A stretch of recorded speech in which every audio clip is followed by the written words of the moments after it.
Namaskaram, Vanakkam, Namaste, friends. Actually, just wanted to make a quick video here. I'm finally off the boat, which is very nice. It's nice to be on land. It's so quiet. It was so quiet, it was almost hard to sleep. I woke up very early. And I woke up during a time or Muhurtam that we call the Brahma Muhurtam. And this is a time about, oh, I'd say an hour before sunrise. And it's particularly auspicious and a good time for quiet reflection before you start your day and before the next kind of segment that kicks in for a Brahmana, or really just for the day, called the Prata Sandhya. The Sandhya is actually Sanskrit for a junction. It's a junction between two things and they come together. It's used in the Sanskrit language. Sandhi, when two words come together and they kind of coalesce. And when the night and it becomes the day, and then the midday, and then the evening, the day becomes the night. These are also sandhyas. The Prata Sandhya in the morning, the Madhyanika at noon, and the Sayam Sandhya in the evening. But this is about the Brahma Muhurtam, and it's time that's really special to study and reflect on our Dharma. So that's what I'm going to do. I'm going to try and hold myself accountable with these videos, like I mentioned before. And so, what do I want to talk about with you guys today? I want to talk about something that kind of came across a group chat. Someone had made an inquiry about travel when chanting mantras, practicing mantra sadhana while traveling, because while traveling you're not really always in a sacred space. And that really reached out, it kind of grabbed me, because especially in the context of American Dharma, we got to figure out what is sacred space. And sacred space is something that we have to make. It's in us. We are a microcosm of this entire universe.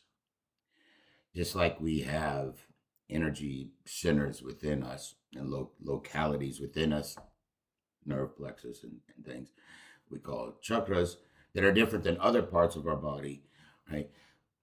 We are also different from this universe, but we reflect it. And my point is, in a nutshell, we are the sacred space.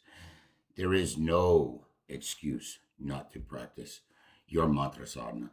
You are the sacred space. And if you allow everything out here to pull you away from your sadhana, you've allowed this Kali Yuga to do absolutely everything it was meant to do without it even trying. You've talked yourself out of Dharma.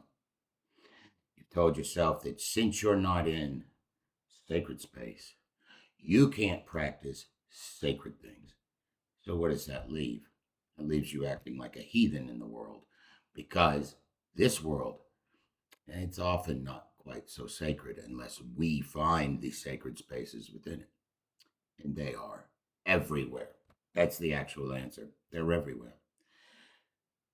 Now, I'm not going to get into sattvic, rajasic, and tamasic guna qualities of places. And it's very well known. My name, Siddheshwara. Goragana is what it is because, yeah, I was born from I descend from the Agora face, the southern face of Sadashiva. And I am Agora. I will practice my mantra sadhana anywhere. Graveyard, smashan, temple, standing on one foot while I'm at work, anytime. Now, I will make space within that to sit and to draw within so that the external is not defining the space in which the sadhana is practiced. And that is what I would really suggest everyone does.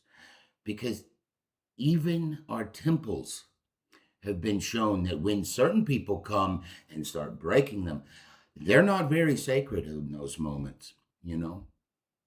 And when you have issues like there's this issue going on right now where an OBC, I don't even like saying what that stands for, but a lower caste individual in Kerala has been traditionally families used to make a garland at this temple. When the families gave up that right, then it went to an open position, and that could be assigned to castes who had been underserved. And so a lower, I hate even saying these words, it's absolutely berserk that it's gotten this far.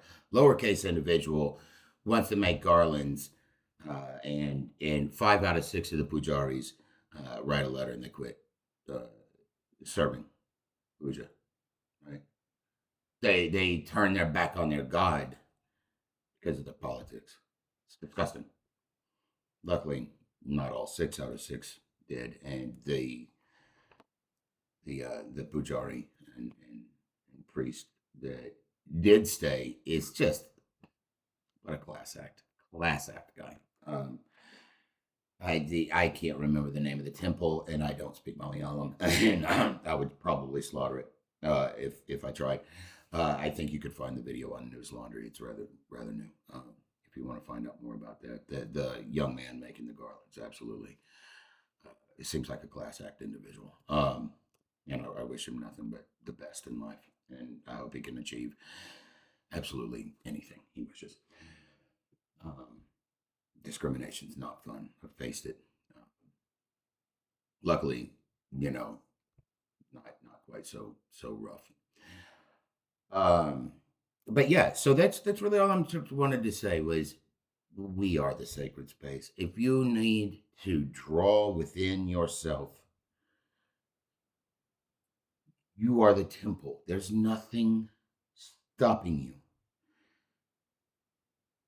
from internalizing our sadhana. This is a very, we have the outward worship, the bahir tapa, and then there's antar tapa. I'm not great with all the names, but bahir, outward and inner. So pardon my forgetfulness. It's early. So yeah, worship on the inside, in the sanctity and purity of your soul and your heart. Doesn't matter what's outside of you. Cremation grounds, temple grounds, an apartment in Clarksville, Tennessee. Pretty fancy place. So yeah, I just really wanted to say that you are the sacred space. You make time for your sadhana inside you. And if you can't do the puja that you want to do, then pick a nyasa, and just turn your body into the temple. Place, nyasa means to place. You place the gods within you, all through. You place the devis in you, then do it. It's the only thing at the end of the day that matters is that it's done. That's the Dharma. That's the Dharma. You have to do it. It's a do. It's not a want or you can't make excuses for it. My Guruji says, like with the Sandhya Vandana, you don't do, if you miss it today, you don't do it tomorrow. Right? You just miss the moment. So let's not miss moments because we're traveling. Let's not miss moments because we're working. Let's do our sadhana and be examples to absolutely anyone that comes into our lives. as reflections of the daily. Let them see her in us. And if we are standing in the middle, and actually when we're sitting, laying in the middle of our own funeral pyres, let that light shining out still affect anyone who might glance upon it. And let them say, that is the light of Sadhana.